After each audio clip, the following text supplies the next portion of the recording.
Hello everyone, here at OS Reviews. You're watching our throwback review of the Motorola Moto Z Force in 2018. This was a phone released in June of 2016, making it 2 years old, and in this video we'll be exploring whether it's still a device that you should consider picking up now in the summer of 2018. The Moto Z and Z Force were definitely unique smartphones because in 2016 the biggest trend was modularity. Of course, Google's Project Aria was never realized, but we also saw the LG G5 trying to go for the whole modular concept. You can snap on accessories like a power bank, you can snap on a case, a texture, a projector, a speaker, and it really does add to the functionality of the phone.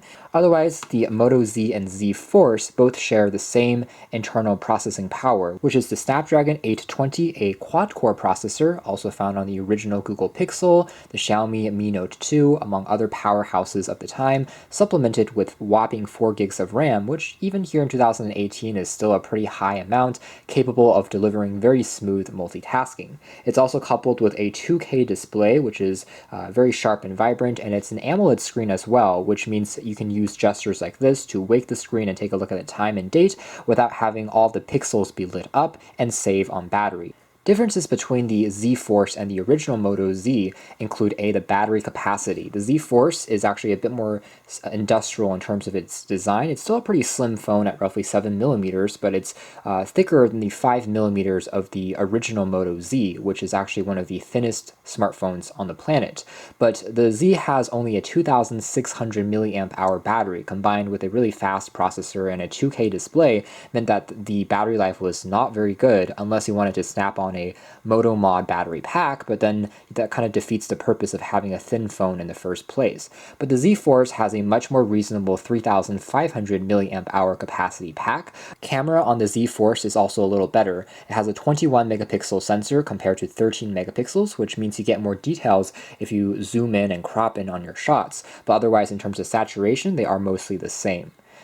The Moto Z Force has one last difference compared to the original Moto Z in that it has what's called a shatter shield display. So this is an exclusive in the United States, but the screen basically has 7 different layers that Motorola says will not shatter at all, even if you drop it onto concrete. So taking a look at the design now, I would say that the Motorola Z and the Z Force have held up actually pretty well, but one area that it hasn't done too terribly well on is the design on the front, because even when these phones were new, they had pretty large bezels on the top and the bottom. And of course, now the whole trend is going for bezel-less displays, especially on the bottom here with this Moto logo next to the fingerprint scanner. It seems like there's quite a bit of wasted space, but I guess they had to incorporate what you can see here as an infrared sensor that detects your hand for the gesture of waking it on to take a quick peek at notifications.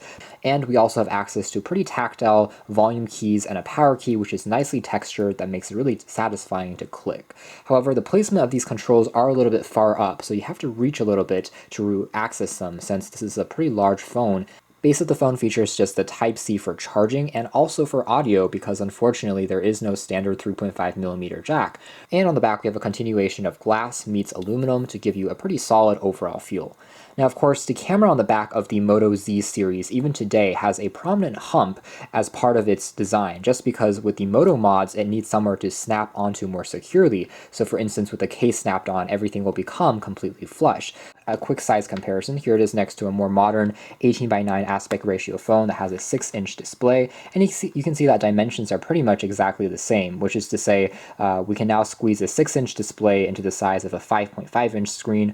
Still not a huge difference because on many videos it's still better optimized for the older aspect ratio. On newer phones you often will get black bars, or if you're zooming in you lose some of the sides of the videos. But as content adapts, hopefully we'll be seeing better optimization in the future. It's about the same size also as the BlackBerry Priv. I only point this out now because both of these phones in terms of their street price are about the same now. So if you look on Amazon or eBay, you can get either the Moto Z or Z Force, or you can get the BlackBerry Priv, both for around $100 to $150. So that's a pretty significant reduction compared to their original $600, $700 asking price. So Motorola has built in quite a few unique gestures onto the phone. First of all, from the main screen, I can actually long hold and drag up to get a sneak peek and read what that message is without having to fully unlock the phone, which is pretty cool. It saves you on battery because you don't have to wake all the pixels on the display on. The fingerprint scanner of the Moto Z and Z Force are still very fast. They're fluid and there's hardly any delay or problems with recognition at all.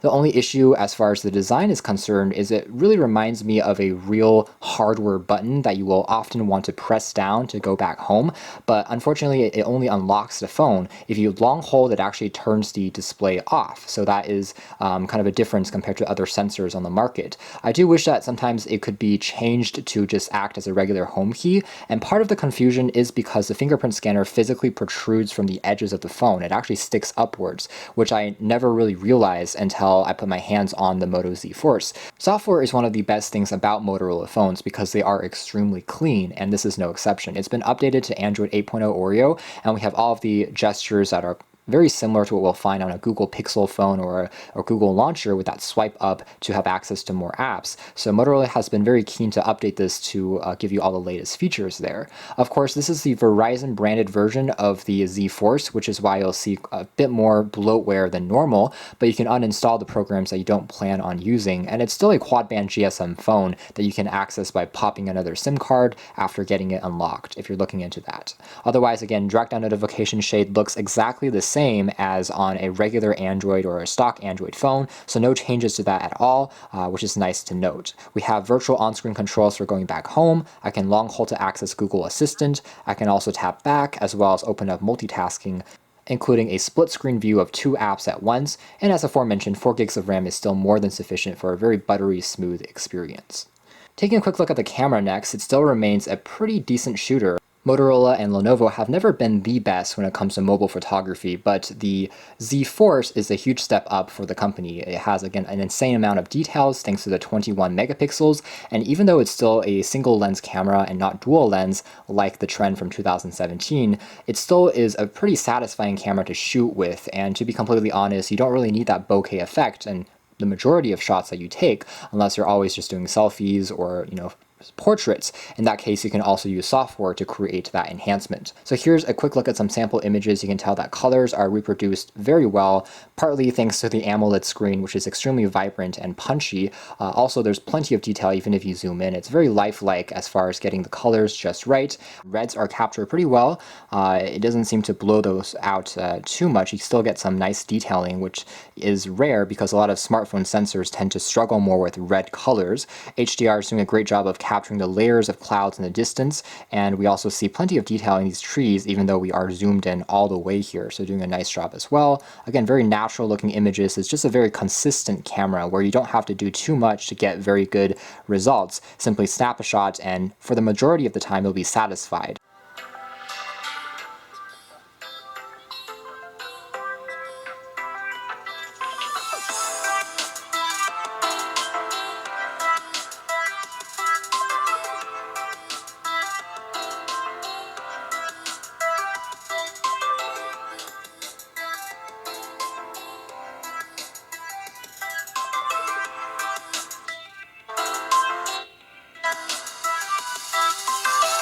Audio quality sounds pretty clean. It doesn't have any distortion even at higher volumes, which is rare to find, and it packs sufficient volume in my testing. I like the fact that it's facing towards you because it's basically the earpiece serving as a speaker, even though it's not a stereo speaker per se, but it works all right.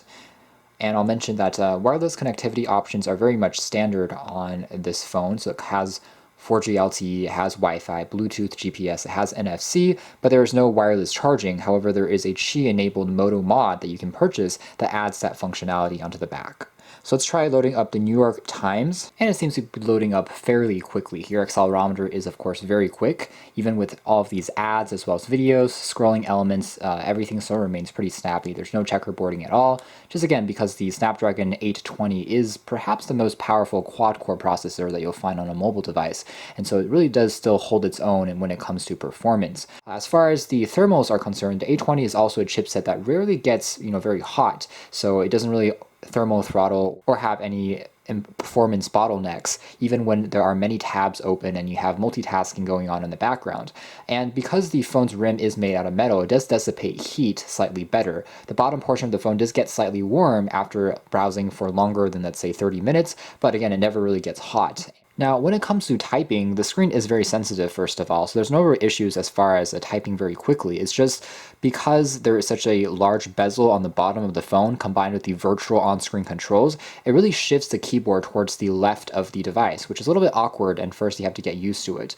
And there's also custom wallpapers from Motorola. So we have quite a few categorized by different genres like landscapes, seascapes, art, cityscapes, which you can apply if you don't like the preset wallpapers on here. And some of these widgets here have also been customized by Motorola.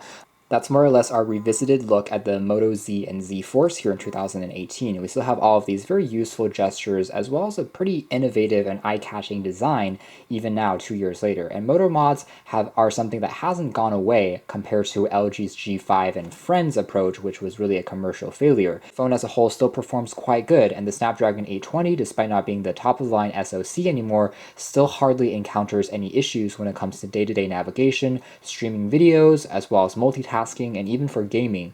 3D titles will take a little longer to load compared to, say, a Snapdragon 845. With that being said, frame rates are still quite smooth, and you'll be able to play titles like Asphalt 8, PUBG Mobile without any issues at all in my testing. Slight downsides would be the fact that, again, the bezels on the top here are no longer very 2018 in terms of the aesthetic, and I do find the whole chin design to be a little bit confusing. This is still definitely a phone that you can consider keeping on your list if you're on a budget but want to pick up something with pretty decent performance. You can check out more details in the links down below, but for now that's been our video. Thanks for watching here at OS Reviews. That's been a revisited look at the Moto Z/Z Force, Motorola's first modular phone.